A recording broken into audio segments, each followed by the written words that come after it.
एकनिष्ठ मनोज पेरे पाटील, आता हे नाव संपूर्ण महाराष्ट्राला माहीत झालं आहे. कानाकोपऱ्यात त्या ठिकाणी पोहोचलेलं आहे. मात्र मनोज पेरेंचे राजकारणाला प्रवास अनेकांना माहिती नाही आहे.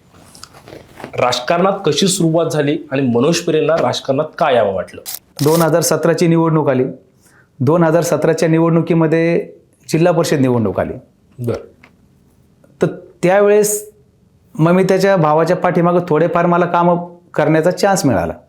12 ते 17 या कालावधीमध्ये चान्स मिळाल्यामुळं थोडेसे लोक घरी येणं, पाण्याचे प्रश्न असतील, माता भगिनी येणं, पाणी नाही आलं, हे ते कनेक्टिव्हिटी अशा चालू असल्यामुळं मग मी पण हळूहळू थोडंसं त्या प्रवाहाकडे जात लागलो.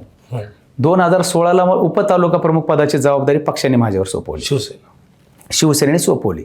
मग सोपवल्याच्या नंतर त्या ठिकाणी माझ्या डोक्यात पण नाही.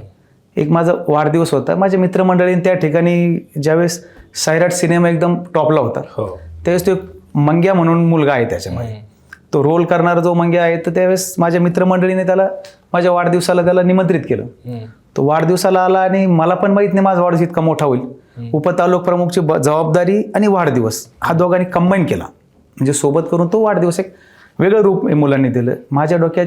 आणि त्यावेळेस आमच्याकडे जिल्हा परिषदचा रणधुमाळ थोडा दिवस चालू होणार होतो काही दिवसामध्ये. मग त्यावेळेस निवडणूक लढवायची असं डोक्यात नसल्यामुळं मी सॉफ्ट कॉर्नर चालत होतो. पण त्यावेळेस वाढदिवस झाला, तो कार्यक्रम झाला, एकदा जंगी झाला, टॉपमध्ये झाला.